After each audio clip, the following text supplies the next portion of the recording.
President Biden is not backing down in the boycott battle over the Georgia election law, and now critics are going after him for once again using an explosive term to shape the narrative, amid fears it could end up dividing the nation and hurting minorities even more. But that's not stopping the president from invoking the racially charged accusation, Jim Crow 2.0, when referring to the state's voting law. And he's been doing it since the controversy first erupted last month. This makes Jim Crow look like Jim Eagle, and do everything in my power, along with my friends in the House and the Senate, to keep that from becoming the law. This is Jim Crow on steroids, what they're doing in Georgia and 40 other states. These new Jim Crow laws are just antithetical to who we are.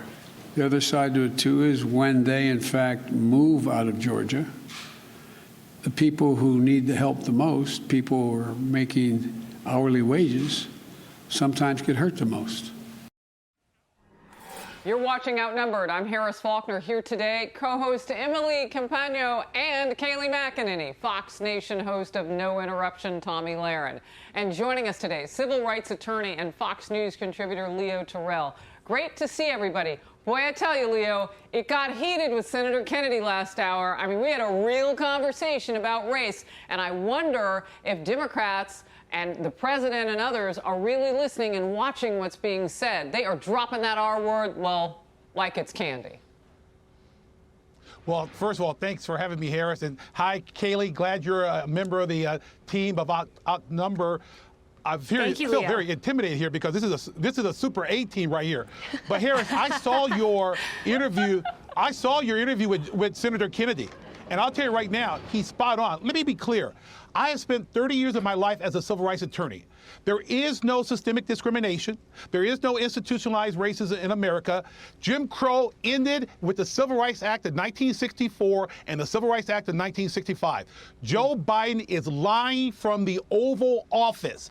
That's why he is constantly lying about this and is hurting people. Race is an issue that divides this country. And Harris, I've been saying this all for the last couple of weeks. Why is he doing this? And I think it's to not only divide this country, but to distract this country from the disaster at the border, and also how he and the other Democrats are trying to bankrupt this country by spending more tax dollars, because there is no racism, systemic, institutionalized, Jim Crow at all. One final point. You have a black mayor. You got numerous, look at this panel right here. Look at this panel. We have diversity in this country.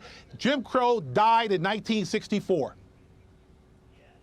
You know, it's interesting because I don't know if Joe Biden necessarily knows the difference. I'm going to take some heat for that. But let me just remind you, this was a man, when asked the question about voting, if you're black and you don't vote for me, you're not black.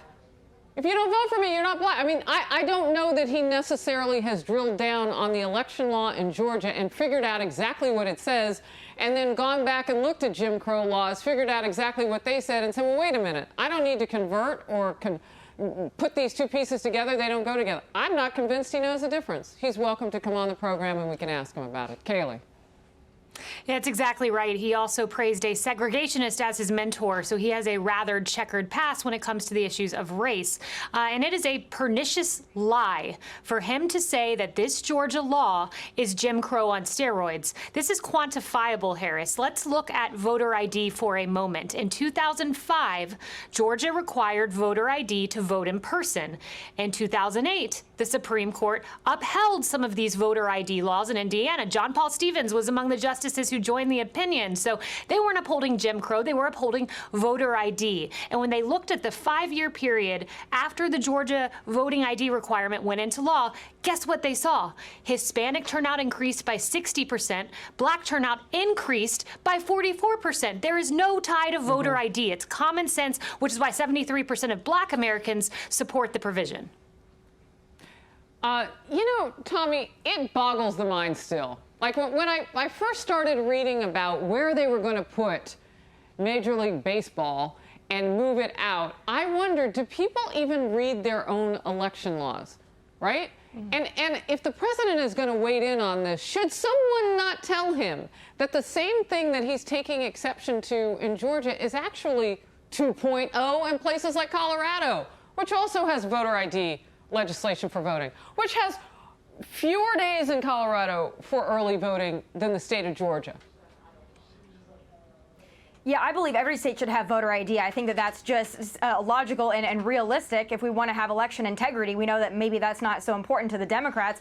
But again, how pompous and condescending for Joe Biden and other Democrats to believe that Black Americans or minority Americans are incapable of getting an ID and presenting it, or that they wouldn't care about election integrity and making sure that illegals, dead people, and double voters are not voting in elections. That's incredibly insulting. But back to something that Leo said that I think is very important here. You know, COVID numbers are going down. We've got a crisis at the border. Joe Biden wants to raise your taxes. Gas prices are going through the roof. So what do they turn to now? Racism, racism, racism, because that is all they have. They have to preach the victimhood narrative. And back to what you mentioned, Harris, about the misinformation surrounding this. I'm so happy that you had the governor on your show in the last hour to talk about this and to explain to not only Black Americans, but to all Americans how important voter ID is, what their rights are, what election integrity means. Because when you get down to the bare bones of this is about making sure that those who are eligible to vote are voting and that their voices are heard. That's an American concept. That's not a white concept, a black concept, a brown concept, a purple concept. That is an American concept that we should all be able to rally around. And I would look at these companies and I would actually ask them to explain exactly what they find about voter ID to be so racist and such a suppression of the vote. Yeah. I don't think they could tell us. Well, I really want to start, and Senator Kennedy planted the seed on this with the MLB Commissioner Manfred. Like, well, how can you call legislation, you know, racist and then pull out $100 million from the economy and hand it to a place that has less diversity by droves than the place you just had your game in? Like, I don't even understand that. You know, Emily, the other part about this that we learned from Georgia Governor Kemp just moments ago when we were talking was he sat down with some of these people in his state. He said none of those business owners were talking about boycotting then. Nobody was bringing these things up then. He said Stacey Abrams, who, you know, is his former opponent for governor, he said, you know, now they're talking about walking it back because they realize that the very people that they're trying to protect are the ones that they're hurting.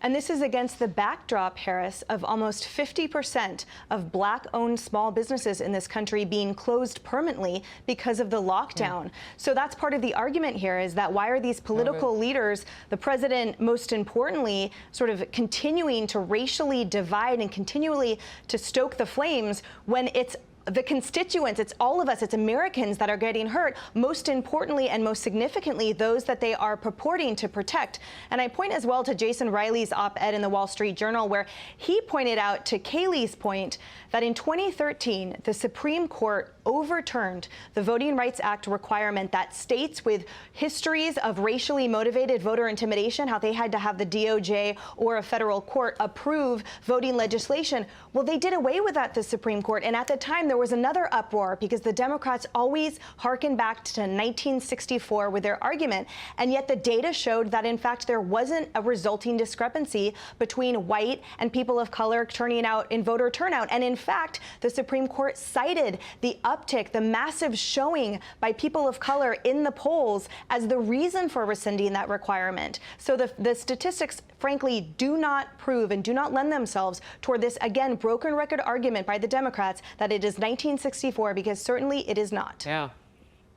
I can tell you it's not. You're into muscle cars. You've seen cars that were made the same year I was born in the 60s. We know we've moved forward. I'm just joking.